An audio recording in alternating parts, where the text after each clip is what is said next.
Salutations, nous sommes le 16 septembre 2025, il est 15 heures. J'espère que tu vas bien. Prépare-toi, on va faire ça rapide, on va regarder, on va faire le tour. Pas de fioriture. Qu'est-ce qu'il en est demain? Discours de Powell, la Fed, certainement une baisse des taux. Très certainement. Voilà. On peut tabler là-dessus. Une, deux, trois. Les chiffres du chômage sont pas très bons. L'inflation US. L'inflation est en augmentation, donc en théorie, on devrait avoir une baisse des taux. Est-ce que ça a déjà été pricé? Tu vois sur le marché crypto, marché qui se latéralise, peu de mouvement. Qu'est-ce qu'on peut constater sur les derniers chiffres? Moi, ce qui m'intéresse, c'est la volatilité et ce qui se passe avant, ce qui se passe après. Voilà, les prix, toujours les prix. Petit disclaimer et on attaque. Le futur, c'est maintenant. Qu'est-ce qu'on a vu les dernières données récentes et tout? On a vu qu'est-ce qu'on a vu sur les marchés? On a vu qu'il y avait de la volatilité. On a vu qu'avant, il ne se passait pas grand-chose avant des données. Le marché est dans l'attente et dans l'attente de savoir ce qu'il en est. Le discours de demain qui est très important, très très important. Beaucoup de pression sur Powell, justement. Tout le monde l'attend, surtout Trump d'ailleurs, l'attend au tournant. Bref, on va regarder. Certainement une baisse des taux. Ce qui m'intéresse, moi, c'est pas la baisse, tout ça, c'est pas la macro qu'on tire derrière, mais c'est surtout la volatilité qu'il pourrait y avoir à ce moment-là. D'accord? Ce qui a été constaté récemment, c'est à chaque fois qu'on avait une donnée macro importante, voilà, on avait un petit départ de 3 jours. Voilà, et là, tout le monde l'attend. On va regarder ce qu'il en est. On a eu, ça baissouille un petit peu ces derniers temps. Pour moi, aucun souci. Je vais te proposer déjà dans un premier temps les tendances sectorielles du moment, charité, peu importe, confidentialité. Et justement, on va parler de cette crypto-là qui sort du lot, quand tout le marché, quand généralement les mainstream, on va dire, latéralisent ou baissouillent un petit peu. Voilà, on a cette fameuse crypto, je vais t'en parler, je t'en ai déjà parlé, et on va revoir ça. Ça fait un petit moment que j'attendais ce point, et il est présent, c'est bien un bon trade qui se passe très très bien. Donc au niveau confidentialité, on va regarder ça. Propriété intellectuelle, j'ai déjà parlé de IP, je ne pense pas t'en reparler aujourd'hui. On a des points de retracement, des points de repli éventuellement, et on va regarder ça. Intelligence artificielle se positionne bien. On va parler à nouveau de Cubic, encore Cubic. Une petite news, on va voir. Je t'avais dit qu'il y avait une recherche de liquidité, et c'est pas pour rien qu'il y a une recherche de liquidité, parce qu'il y a une campagne marketing de la part d'OKX, et on va voir ça brièvement. Voilà, en gros, un peu de DEX, un peu de tu sais lire. Il n'y a pas de souci. On va regarder XMR. Je t'avais parlé d'XMR. Je regarde en hebdo. En hebdo, hein, n'oublie pas, ça c'est les niveaux à regarder. C'est des niveaux très, très, très, très importants, tu vois. Je t'avais parlé de cette MM50 en hebdo. Regarde, je t'avais parlé de mes entrées qui étaient ici avec des renforts de position. C'est parti. Je t'avais dit que j'attendais les 300. Je commence à m'impatienter. Et on y est. On y est. Voilà. Maintenant, un tiers allègement de position sur XMR. Il peut aller chercher l'ATH. Je garde un Moonbag. Je vais voir ce qu'il en est après par la suite. Mais là, je peux te dire que 422, on est sur une résistance annuelle. Et comme ça, de mémoire, il me semble que XMR, on ne le voit pas là-dessus. Mais son plus haut n'est pas là. Son plus haut jadis, parce qu'il y a encore un point encore beaucoup plus haut là. Je ne sais plus quel exchange, là, du temps, il était encore listé sur Binance. Il y a un plus haut à 560, comme ça de mémoire, à peu près. Voilà. Maintenant, ce trade est très bien. Tu vois les zones hebdomadaires qu'il faut regarder. Allègement de position là au un tiers. Et puis après, bah, écoute, si ça continue, c'est très bien. On se satisfait. Qu'est-ce qu'on va raconter sur BTC? Pas grand-chose. Franchement, pas grand-chose depuis ma dernière vidéo. Voilà, ça se passe plutôt pas mal. C'est mou, voilà, ça latéralise. Je pense qu'il va strictement rien se passer d'ici demain soir, 20 h. Voilà. Il ne va strictement rien se passer. Voilà. Donc, on va profiter de ce temps-là pour faire autre chose. BTC dans l'ensemble est faible, certes, mais Ethereum est plus faible que BTC. Quand je compare Ethereum à BTC, on voit qu'on suit toujours cette trend-là. Tu vois l'importance de cette trend-là que je te parle depuis X temps, et cette convergence-là de cette ligne horizontale, tu vois, bah, ça suit. Ça suit son cours. Ça ne veut pas dire que maintenant, tout de suite, ça va baisser, machin. Voilà, ça peut très bien réagir. Mais on voit bien qu'on est arrivé sur un point qui est regardé, qui est scruté, tu vois. Si ça réagit là comme ça, c'est pas par hasard. On est bien d'accord, donc c'est scruté. Je t'ai parlé également sur, on va regarder Ethereum. Ethereum, là, je suis en 4 heures, tu vois, donc c'est donné plutôt courte. Sur la tendance de fond, il n'y a strictement rien. On est sur des points hauts. Là, je t'ai matérialisé tous les supports, support mensuel également ici. Donc, support très fort. Qu'est-ce qu'on peut constater? Je t'avais parlé du VCP, de la contraction, du pattern de contraction de volatilité. Donc, on a un point haut, un point bas, un autre point haut ici. Ils sont bien matérialisés, hein. Je pense que tu arrives bien à le voir ici. On a ce genre de pic. On n'est pas sur un top. Du moins, rien ne présage qu'on est sur un top. Mais je t'avais parlé de cette contraction de volatilité. Point haut, il fallait surveiller. Et après, c'est une manière de trader qui est différente. Euh, on rentre de manière courte, d'accord, sur une contraction. On va voir si ça va s'étirer avec le temps. J'imagine bien qu'il peut y avoir de faux breakouts demain soir. À surveiller Ethereum, je ne suis quasi plus dedans, juste pour payer mes frais sur des swaps diverses et variées. BCH, rien d'exceptionnel, hein, je te dis. Ici, j'ai pris mon TP 585 à peu près. J'ai encore une bonne taille de position. On est sur résistance, comment ça s'appelle? Résistance mensuelle. On a ce range hebdo que je peux te matérialiser ici. Comme ça, tu vois. Voilà. On est dedans. Moi, pour l'instant, il n'y a rien. J'ai pris mon TP, mon stop est financé. Je ne peux pas perdre là-dessus. On peut revenir sur le point plus bas, je ne perdrai pas. Voilà, est-ce que si je passe en données plus courtes, il n'y a rien. On suit toujours, voilà, on est entre deux. Ouh, je t'ai dit, on est entre deux. On suit cette tendance haussière avec cette MM50. Voilà, on est là, on se maintient en haut. Ou alors on est dans ce range, et ça peut durer un certain temps. Voilà, maintenant, on est au milieu de ce range. Moi, j'ai joué mon entrée ici. Maintenant, j'ai plus grand-chose à faire là-dessus. Dodge se passe plutôt bien. On est sur résistance quand même. On s'est fait rejeter résistance mensuelle également. Plus grand-chose à faire. J'ai pris un trade hier court, très très court. D'accord, je l'ai pris là-dessus. Voilà, je le prends là-dessus, très très court, pour revenir là. Après, j'arrête sur ma position. Ça me permet de, comment dire, ça me permet, je peux, tu vois, j'aime bien le swing, tu vois, me laisser porter un peu par la tendance de fond, tu vois, mais en même temps, je prends un trade court, voilà, parce que j'ai un peu de cash qui est à dispo et je le prends de manière court terme. Ça me permet de jouer sur les deux tableaux et puis en même temps, même sur cette mini perte, on va dire mini perte. C'est pas de la perte, hein, parce que je suis rentré bien plus bas. Mais tu vois, sur cette descente, tu vois, je joue quand même un petit peu sur la volate. Je sors ma position si on arrive bien en haut, ou je sors à break, tu vois. Et puis voilà, ça me permet d'être actif sur plusieurs niveaux à la fois. Je ne fais pas tout le temps uni, rien n'a changé. On est toujours dans ce range ici. Magnifique. Suis toujours magnifique. Elle est belle. Franchement, elle est vraiment. Moi, j'adore ça. Pour moi, c'est clair, j'adore ça, hein. C'est assez simple. MM50 ici, on peut même l'enlever. De toute façon, on peut même tout enlever pour te montrer qu'il n'y a pas réellement, tu vois, pas une utilité de dingue. À force, avec l'expérience, de toute façon, tu sais repérer ce genre de choses.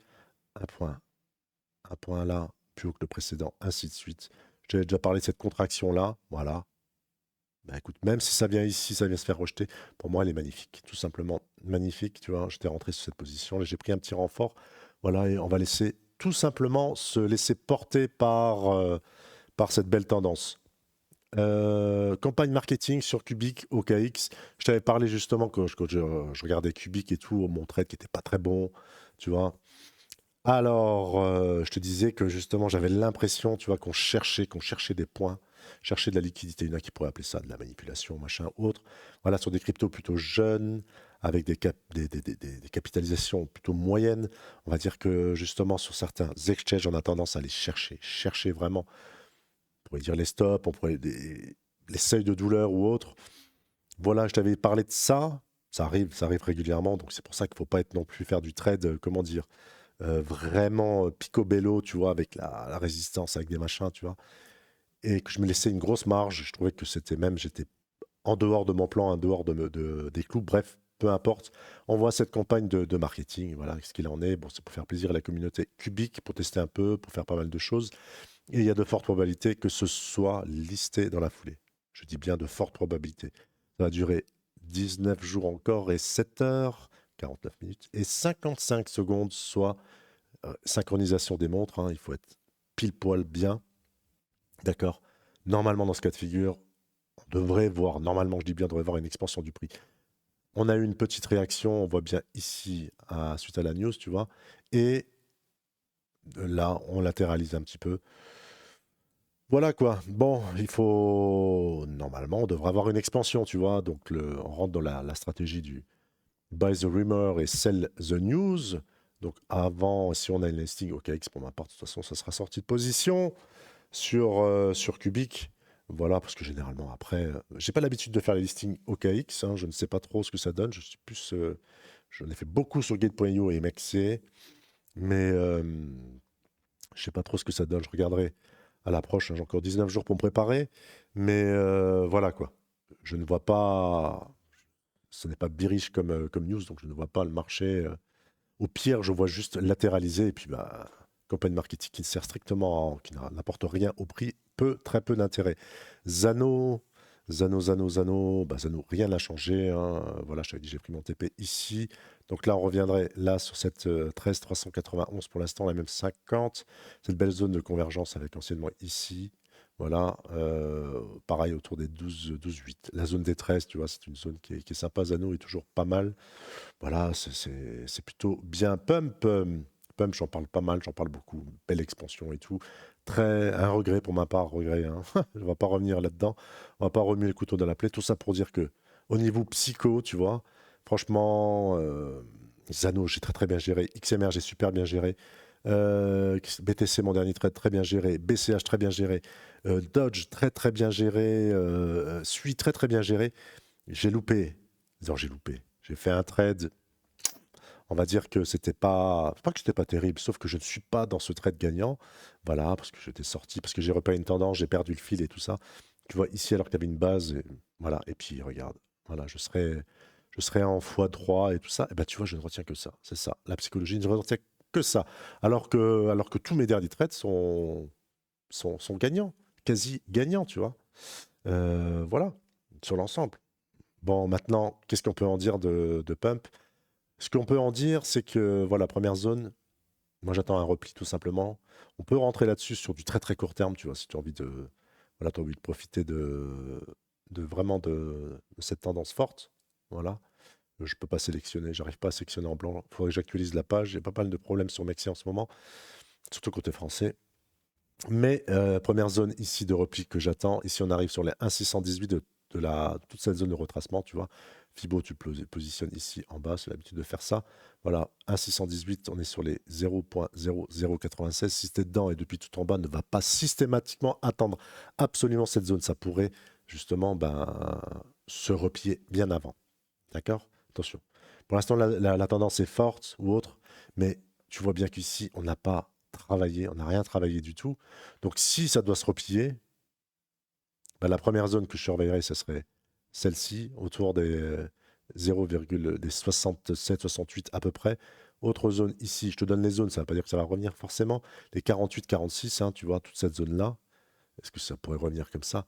Fais attention, regarde Pump par rapport à l'USDC, tu verras qu'il y a pas mal de mèches, pas mal de replis. Il faudrait bien regarder ça. Et souvent, face à l'USDC, tu vois, c'est là où on peut avoir de très très jolis replis. Parfois, ça peut aller très très vite et tu ne retrouveras pas ça en USDT. C'est un peu compliqué, mais il faut le savoir. C'est un petit tips également de regarder et de parfois placer des épuisettes. Tu vois, sur des zones, placer des épuisettes. Des épuisettes, c'est des OC assez éloignés, au cas où, pourquoi pas. Si ça retrace fort, bah écoute, toi, tu prends ce move et après, c'est nickel.